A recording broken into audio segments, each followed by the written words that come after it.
नमस्कार। एशियन सुधा में आपका स्वागत है। मैं हूं शिव कुमार तिवारी। हमारे देश के प्रधानमंत्री कुछ भी कहते हैं, उसका सीधा असर भारत की जनता पे पड़ता है।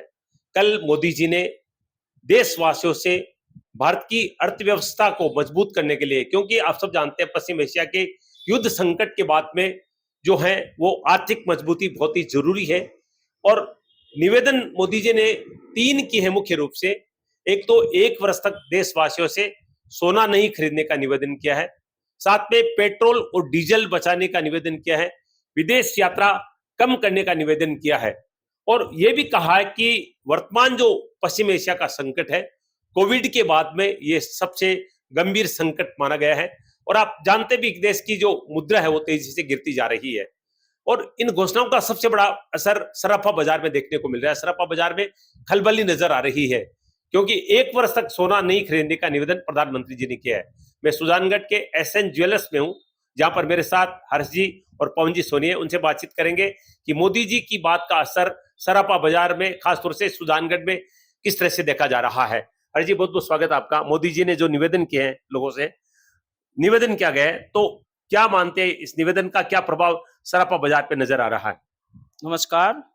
जो भी मोदी जी ने बयान दिया है, मैं उस बयान की निंदा करता हूँ और मोदी जी का बयान बिल्कुल भी राइट नहीं है, ये भी बता दूँ।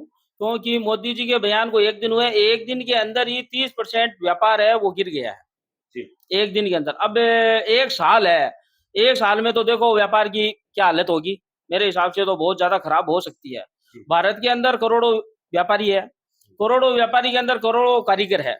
अब उन कारीगरों की मोदी जी ने क्या व्यवस्था की है, उनके खाने की, रहने की जो भी व्यवस्था की है, तो पहले मोदी जी को वो बयान करना चाहिए। कहीं इन कारीगरों का ये होगा, इन व्यापारियों को ये होगा, सरकारी नौकरी दो, कारीगरों को दो, जो व्यापारी है उनको दो, उनको खाने की, पीने की कोई व्यवस्था नहीं की है, सीधा मोदी जी ने बयान जारी कर दिया है। अब ये एक चीज़ और है, यदि कस्टमर मोदी जी के बयान के आधार पर चलते हैं और 1 साल तक गोल्ड नहीं खरीदे, जैसे अभी गोल्ड के भाव चल रहे हैं 1,53,54,000 के आसपास है। 1 साल के बाद में गोल्ड के भाव मेरे अंदाज से 2.5 लाख के पार जाएँगे।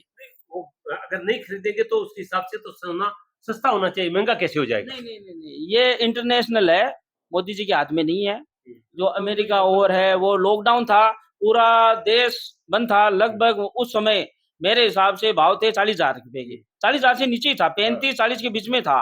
पूरा विश्व बंद था और जब लॉकडाउन खुला, पूरा देश खुला, तब 57,000 के भाव खुले थे, सीधे।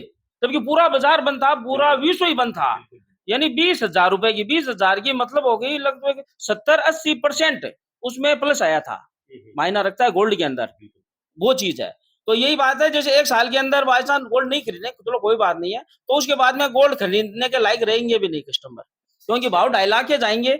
20 ग्राम भी यदि सोना खरीदेंगे तो सीधा 25 लाख रुपए का हो गया, वो चीज़ है।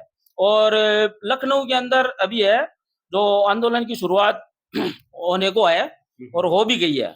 तो मेरे को ये लगता है कि ये आंदोलन हो सकता है पूरे देश के अंदर फैल जाए। तो मोदी जी को इसके ऊपर सबको सोचना चाहिए और सभी व्यापारी को हित में ध्यान में रखते हुए और मोदी जी को दोबारा बयान जारी करना चाहिए सब व्यापारियों के हित के अंदर। जी, मोदी जी ने निवेदन किया है, प्रतिबंध नहीं लगाया उन्होंने।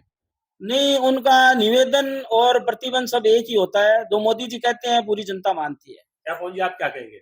जरूर। मोदी जी जो कहते हैं पूरी जनता मानते हैं। जैसे कोरोना में उन्होंने तालियां बजाई, पूरी जनता ने बजाई, शंख बजाया, बालकोनी में थालियां बजवाई, तो पूरी जनता ने बजाई थी एक साथ। तो इसलिए मोदी जी ने अगर बोला है सोना नहीं खरीदना है, तो हो सकता है जनता पूरी मान ले, इसलिए ये बहुत जरूरी है। और पहले हमारे स्वर्णकार सभा और स्वर्णकारों को भोजन की व्यवस्था और व्यवस्था कम से कम 1 लाख रुपए उनको देना चाहिए हर महीने राशन कार्ड के हिसाब से। जिससे जैसे हम व्यापारी हैं तो हमारे नीचे 5-6 व्यापार कारीगर काम करते हैं, तो हम उनकी भी सोचना चाहिए। हम तो मोदी जी ने देश की आर्थिक मजबूती के लिए कहा है, अगर आप लोगों को पैसा देंगे तो फिर निवेदन क्यों कर दिया, वही बताइए। देखो, बेरोजगारी बढ़ा के देश की आर्थिक व्यवस्था समझ लो मजबूती समझो कभी नहीं होगी। अगर आप सोना चांदी नहीं खरीदोगे, कम से कम 10 करोड़ आदमी बेरोजगार हो रहे हैं। सराफा बाजार पक्का है, छोटा मोटा कारीगर ले लो और ले लो, सबको लेके 10 करोड़ से ऊपर ही मिलेंगे। वो बेरोजगार हो रहे हैं तो आर्थिक व्यवस्था कैसे मजबूत होगी?